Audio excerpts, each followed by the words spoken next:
É como se eu, por exemplo, como mulher negra, eu pudesse falar sobre todas as mulheres negras. Não, não posso. Porque o racismo permeia cada pessoa individualmente de uma maneira. Ele causa sofrimentos diversos em cada pessoa. É por isso que o movimento negro, assim, ele existe e luta por direitos, por reafirmação, por indivíduos no coletivo e não indivíduos sozinhos, né? Porque senão não é um movimento, assim, são indivíduos lutando individualmente por suas questões pessoais, seus anseios pessoais. Então, já estou gravando. Eu ia pedir para a gente se apresentar de novo. Acho que agora... Acho que agora ok, gente.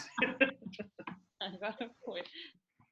Eu sou Renata Lira, falo do Brasil, do Rio de Janeiro, da Serra de Casimiro de Abreu. Estou aqui perto do Quilombo Bicentenário que eu estudei, sobre o qual eu fiz um filme e um livro, e a gente vai falar do livro aqui hoje, mais especificamente, né? Eu estudei graduação em História na Universidade Federal Fluminense e também o mestrado.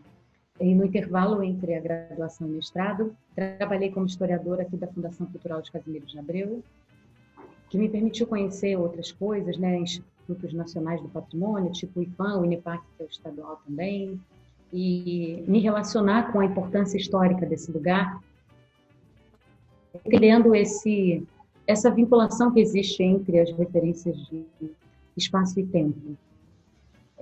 Então, o meu filme veio depois da graduação, foi um trabalho ainda de graduação, que a gente legendou em francês, inglês, português, e fez o Circuito Internacional de Exibições por causa da participação no 4º Festival Internacional de Filmes de Pesquisa sobre Escravidão. E em 2018 veio o livro, Quilombo na Serra do Mar, A Ousadia de Lutar pela Liberdade, que é o meu mestrado transformado em livro. Então, olá, eu sou Elaine Santos, eu nasci em Santo André, em São Paulo, no Brasil, né? Fiz Sociologia no Centro Fundação Santo André, que é uma universidade mais de operário mesmo, dos filhos dos trabalhadores, né? Do ABC, que é o ABC Indústria. Fiz o mestrado na Universidade Federal do ABC, né, em relação à sociedade e meio ambiente e América Latina, que foi o que eu estudei no mestrado. E agora, atualmente, estou fazendo um doutorado na Universidade de Coimbra, sob orientação do professor Boaventura de Souza Santos. E eu estudo a América Latina, especificamente o Equador, a forma como a América Latina entrou na economia mundial por meio do extrativismo, e especificamente eu estudo petróleo e lítio, e como as comunidades são afetadas pela extração e como a economia dependente é também afetada e impossibilitada de avançar, né, nesse capitalismo. É isso. Eu sou Annelise Erisman, eu venho do Brasil, nasci em Realengo, cresci em Realengo, mas acabei me mudando para cá antes do bacharelado. E aí, no bacharelado, eu estudei na Universidade Livre de Berlim, estudei Ciências Políticas e depois fui fazer um mestrado em Genebra, na Universidade de Genebra, sobre filantropocapitalismo, capitalismo baseado em filantropia. E aí eu fiz uma etnografia sobre um restaurante comunitário. E aí eu entrei no programa de doutorado, onde agora eu estudo classe, gênero e raça na população que tem educação internacional. E como é que são essas mobilidades, como é que essas mobilidades internacionais dentro da academia influenciam, ditam tipos de ideologia do que é conhecimento e como deve ser avaliado o tipo de conhecimento que se tem, digamos assim. Então, prazer, Renata. Eu gostaria que você falasse um pouco mais da sua trajetória pessoal e como é que você chegou até esse tema de pesquisa, assim, qual foi o seu caminho, né? E como você pensa o seu contributo atualmente, depois dessas publicações e desse debate todo que foi feito com a sua pesquisa, como que você pensa ter contribuído com ela? Uhum. Meu interesse por esse objeto tem afetiva que eu tenho com essa região, né, das proximidades do Quilombo, uma região que eu frequento há muitos anos e já morei aqui também. Então, resolvi entender por que que aqui próximo a essa que já foi a minha casa, havia uma localidade de nome Quilombo, onde não moravam descendentes de escravizados, mas descendentes de colonos suíços. Lembrando que Quilombo, não sei se todo mundo que vai assistir a entrevista sabe, Quilombo é o nome dado, tem várias definições para Quilombo, mas quilombos são consensualmente um local de luta contra a escravidão, um local onde as pessoas que sofriam a escravidão, que no Brasil durou quase 4 séculos, e foi a marca da colonização portuguesa aqui, as pessoas que se sublevavam a essa condição de objeto, mercadoria, de propriedade de outra pessoa, saíam, fugiam das fazendas e se estabeleciam em quilombos. No caso, esse aqui era um quilombo de difícil acesso, né? Tem 700 metros de altitude.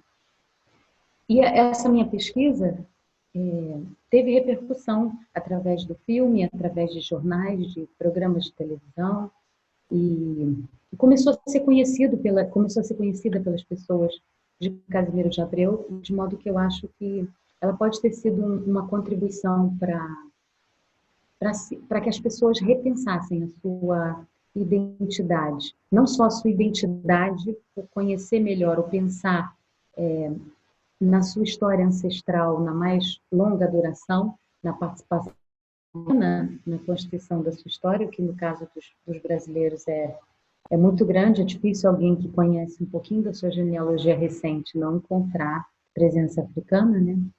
Mas também o meu trabalho contribui para se pensar nas formas de propriedade que delinearam o que a gente chama hoje de Estado do Rio de Janeiro, né? Por que que ele é assim? Porque ele tem esses nomes, porque ele tem essas fronteiras, esse território que era habitado por pelo menos 8 milhões de pessoas, 50 mil anos antes da chegada dos portugueses, e que foi transformado em algo totalmente diferente, a começar pelo nome, né, que não era Brasil, que era um dos nomes era Oreretama, nossa terra, nossa morada. Então, foi totalmente transformado e, especificamente, o Rio de Janeiro, que é o local onde eu investigo melhor, a gente pensa em como que essas fronteiras que hoje a gente percebe nos mapas oficiais se estabeleceram a partir de muitos conflitos de terra, muitos prisões, tortura, né? Uma mistura cultural que a gente percebe aqui, eu acho que como uma característica do Brasil. Como foi a recepção nas escolas? Eu tenho sido chamada para apresentar o livro em várias escolas e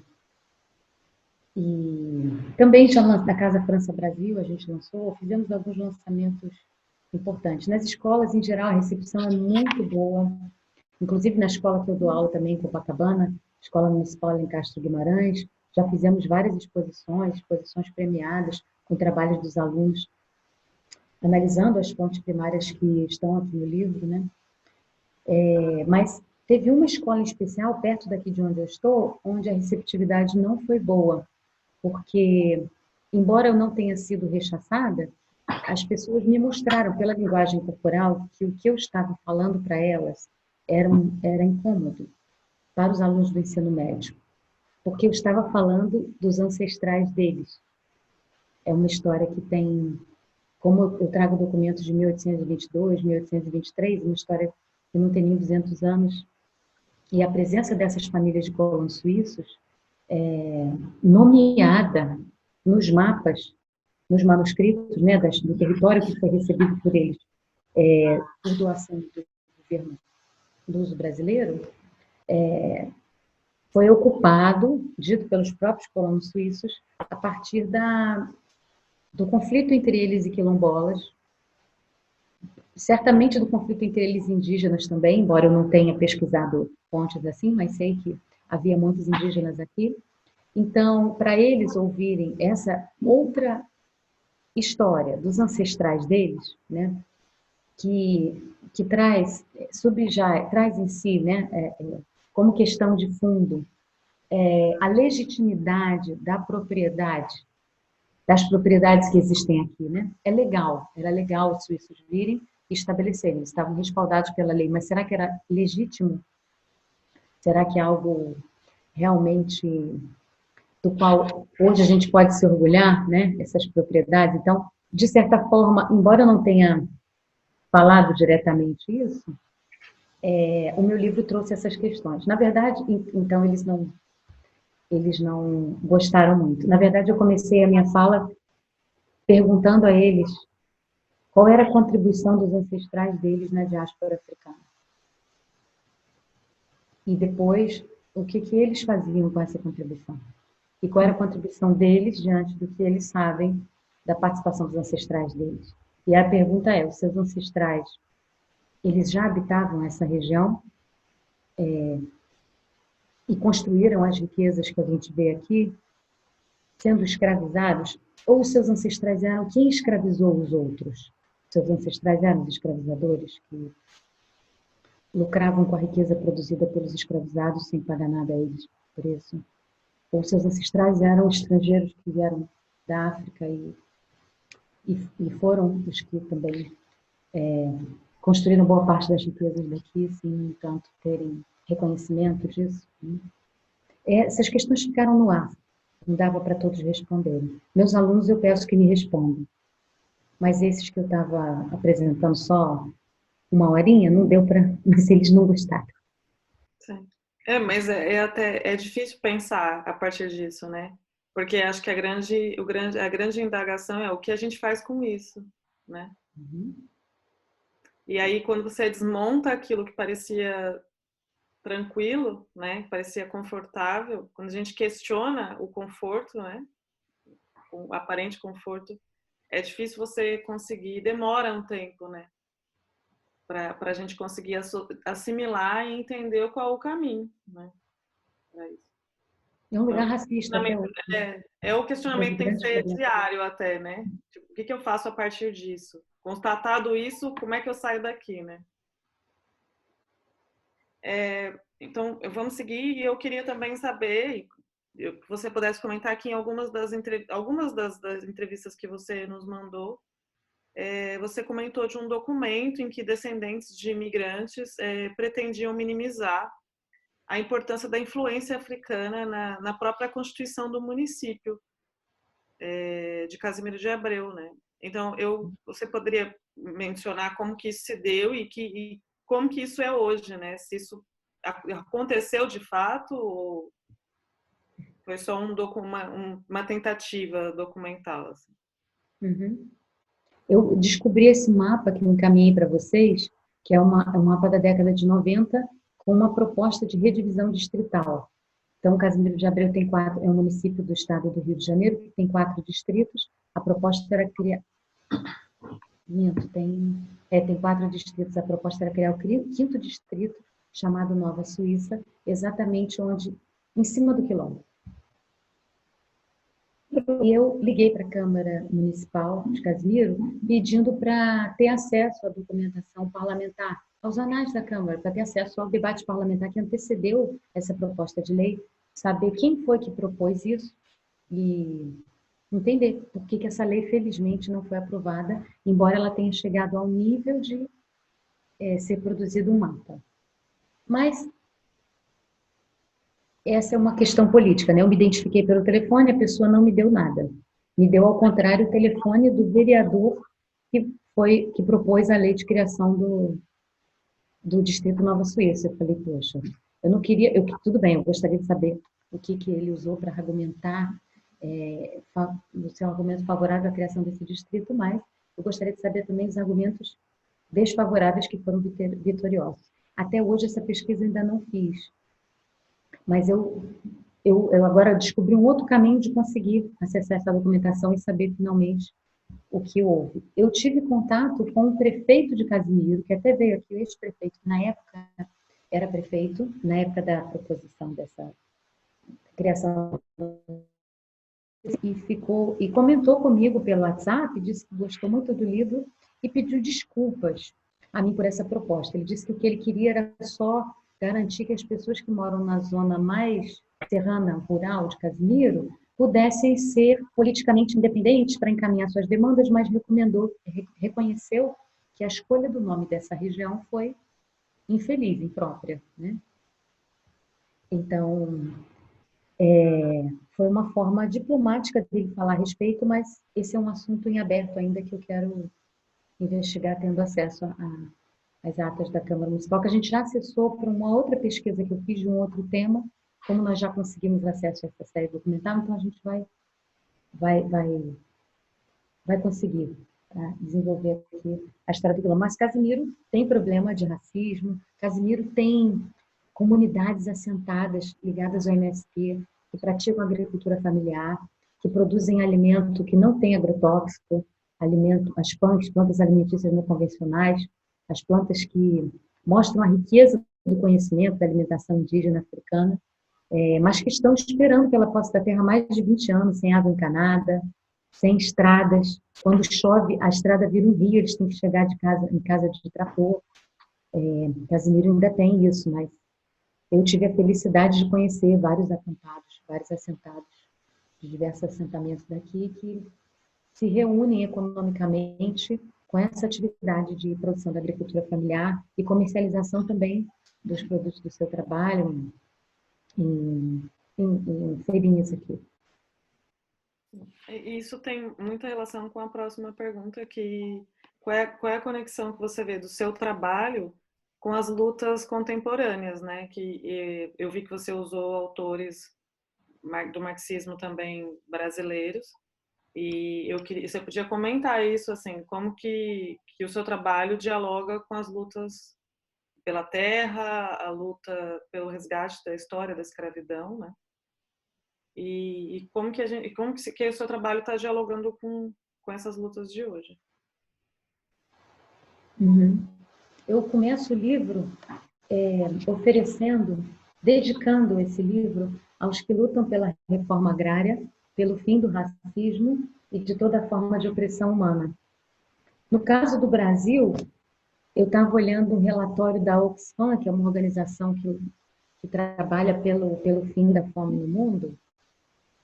A Oxfam estava falando da concentração de terras, que na América Latina é o local onde ela está mais mal distribuída. No caso do Brasil, cerca de 1% das propriedades de terra ocupam quase metade do território. E na zona rural, a maior parte das propriedades de terra tem como donos homens, cerca de 90% delas. Esse relatório também mostra isso. E estudar essa história recente do Brasil, de fim oficial da escravidão. O Brasil foi o último país de todas as Américas a abolir a escravidão, né? Os Estados Unidos foi antepenúltimo, também não tem nada de melhor para dizer. É uma história ainda muito recente e o latifúndio é um dos legados da colonização portuguesa, da forma como ela se estabeleceu aqui, né? Então, o território que era antes habitado por milhares de pessoas de várias culturas diferentes, várias etnias, passou a ser propriedade do rei de Portugal e ele determinava quais os súditos dele teriam o direito de cuidar daquele território, que não era propriedade privada ainda, né? Como Thompson mostra, propriedade privada, como a gente conhece hoje, é coisa do século XVIII, e no Brasil começa em 1850 com a Lei de Terras, né? Então, em 1850, só no século XIX. Antes de 1850, as terras eram sesmarias ou eram capitanias hereditárias, eram territórios que pertenciam ao rei de Portugal, e ele concedia, parecido mesmo com as relações de soberania e vassalagem que a gente vê na estrutura medieval clássica, aqueles que pudessem atender aos objetivos da colonização portuguesa. Então, como essas grandes dimensões territoriais o governo de Portugal dava aos seus súditos, esse sistema de sesmarias, capitanias hereditárias, acabou contribuindo para que a divisão territorial, que depois se consolidou em 1850 com a Lei de Terras, fosse absurdamente desigual, né? Então, falar da importância dos africanos, falar de onde os africanos vieram, é africano, mas é de onde? Ele fala banto, fala iorubá, é de que povo, é de que lugar, de que porto que ele saiu.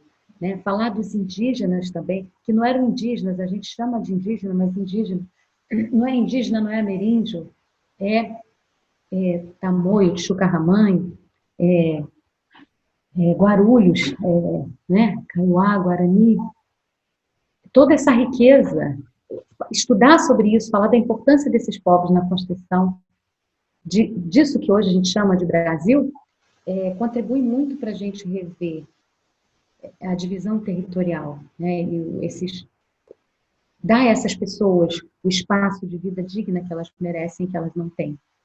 Lhes foi roubado, né? No caso dos indígenas, os africanos nunca tiveram. Então, embora seja uma história do século XIX, ela tem relação indissociada com o século XXI para ajudar a gente nessas lutas sociais. Né? Sim. Eu sempre falo que isso, quando a gente fala das etnias, né, dos indígenas, dos negros que foram para a América, a gente está falando de gênese histórica, né? Então, quando eu penso assim, que as pessoas falam, a questão racial, a questão indígena, não é uma questão, né? A gente está falando de uma gênese histórica de um continente. Então, não dá para retirar uma parte da outra. Não, agora eu vou falar só da questão dos negros. Não tem só a questão dos negros, porque as coisas elas foram se misturando mesmo, né? Em lutas e própria imposição de sobrevivência mesmo desses povos que foram escravizados de diversas maneiras e outros que já estavam lá. Então, eu acho que a sua pesquisa também contribui bastante para isso, assim, para a gente pensar a nossa realidade a partir da nossa realidade, que não é fácil, ela é cheia de contradições e de apagamentos, né? É uma pesquisa que ainda eu acho que vai demorar para a gente está engatinhando assim, né, no resgate histórico. Tem muita coisa por ser resgatada, mas assim, uma forma da gente também fazer esse resgate é resgatar os nossos autores e o que já foi produzido até aqui. E acho que você faz parte disso agora também. Vai ficar para a história.